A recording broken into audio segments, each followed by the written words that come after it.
I'm here post-match with Shroy, who was one part of the AFTV watch-along team. Now, before the start of the season, the manager said his target was 114 points. So that's 38 games, 38 wins. Now listen, first game today, Arsenal 2, Wolves 0, so there's only 111 points to go. But I've got to ask you, all jokes aside, what was your assessment of today's game?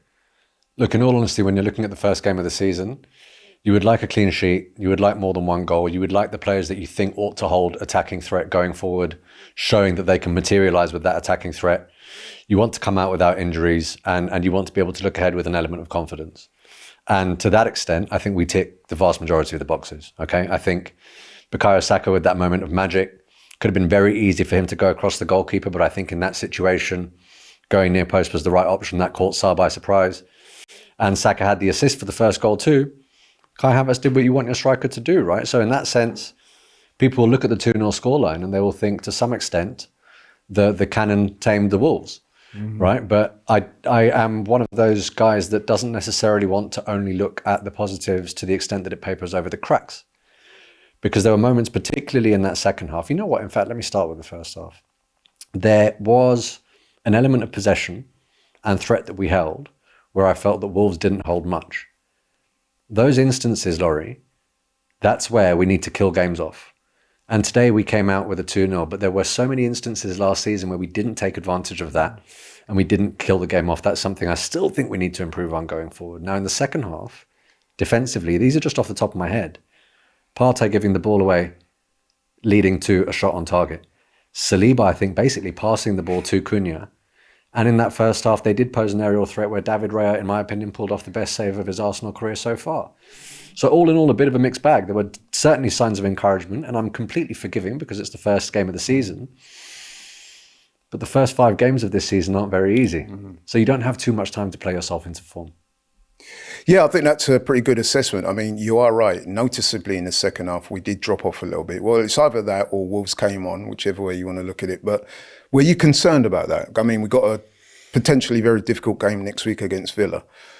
With that second half performance not being at the level of it was in the first half, does that give you a lot of concern, or do you think it's something we can overcome?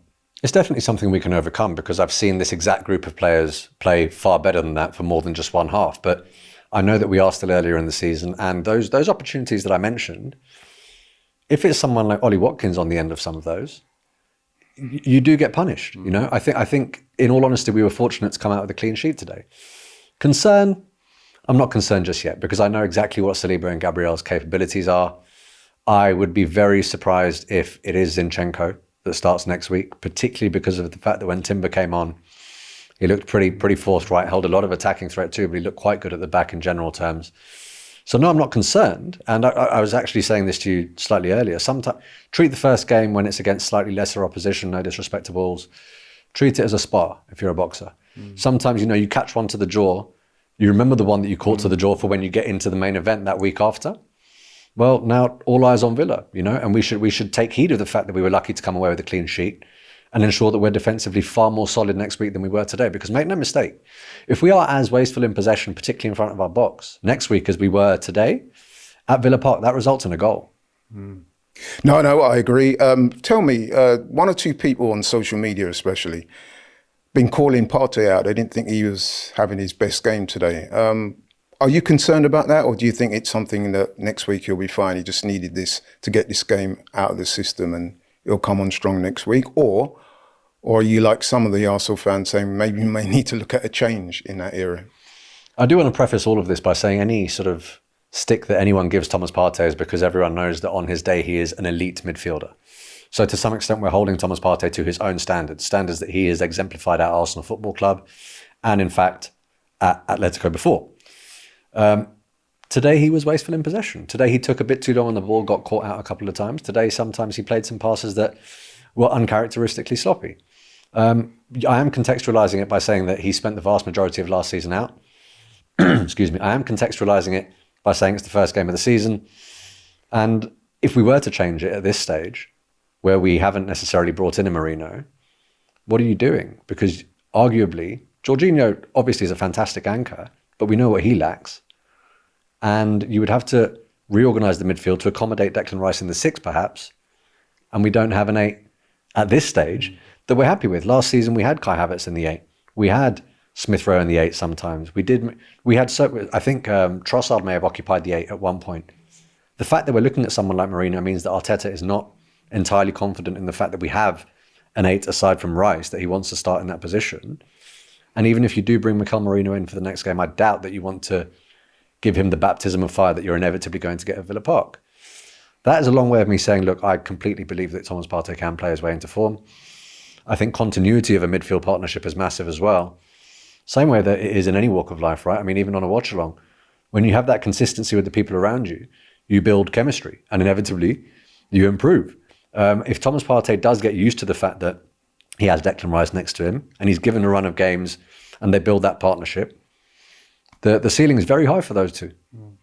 No Calafiori today. Do you think we'll see him next week? I mean, how much are you looking forward to seeing him? He was warming up for a bit. I was surprised that he didn't come on. But also, I mean, we have a wealth of options.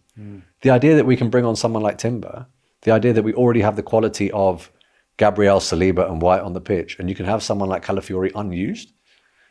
When was the last time we had a defensive conversation about Arsenal Football Club looking like that, right? So there's no rush to bring Calafiori in at this stage. And I think next week, the game might dictate whether Calafiori appears at some point. I don't think he's going to start. But I also don't think it'll be Zinchenko because of the attacking threat that Villa possess. And I think ultimately Arteta has to have cottoned on by now that in certain games when you've got really, really potent front threes, you do want to solidify at the back and then build. I would be very, very surprised if it's not Timber starting in that position. And then maybe if we have wishful thinking, maybe if we have the game in a comfortable position by the 60th or 70th minute, who knows? Maybe then you see Calafiori. But if not, you do have a game against Brighton. You do then have 2 weeks to continue training with him, to continue bringing him up to speed, to ensure he has that chemistry in terms of partnerships. Make no mistake, he's going to be an integral part of this squad. And I hear a lot of people saying, whenever we talk about any transfer target, but where's he going to start? Where's he going to fit in? With this new Champions League format, and with the fact that we absolutely need to compete on all fronts now, because I think the fan base and rivals are going to be very unforgiving if Arsenal come out empty-handed at the end of this year too. All of these players are going to have a defining role to play and they need defining moments. Yeah, there's good points made there. So overall, I'm taking that you're positive in what you've seen. You're looking forward to next week. Finally, keeping it on the positive, your man of the match and your standout performers. Standout performers, I'll begin with. I've had a lot of discussions with a lot of people about the notion that David Raya only got the Golden Glove because the defence in front of him was imperious. And that David Raya hasn't necessarily made standout saves that save us points. That got put to bed today. At 1-0, that header, excuse me, at 1-0, that header, his movement is actually going the other way to the ball, and he adjusts so well to keep it at 1-0. Because if you're going in at half-time at 1-0, that's a very different game. We perhaps have to be slightly more adventurous in the second half. Maybe we're a bit more open to being picked apart on the break, which is something that certainly Wolves are capable of doing, particularly when they brought Cunha on. They could have been deadly. So that was one of those moments that I know it's premature because it's the first game of the season, but having seen what Man City did last season, I look at every moment now and think maybe that could be a really important moment come the end of the season. So he was absolutely a standout. I thought ultimately Kai Havertz, not only with the first goal, but he found himself in fantastic positions. And there were moments where he exemplified a touch of class with his touch. Having said that, it was a bit of a mixed bag because there was one moment where he not only occupied a brilliant space, took fantastic touch. He put in an effort at a finish that I think a lot of the under-21s and 23s would have been slightly ashamed of. So it was a little bit of a mixed bag, but I still think he was a standout performer because he made a difference, and that's what you want from the person who's playing down the middle.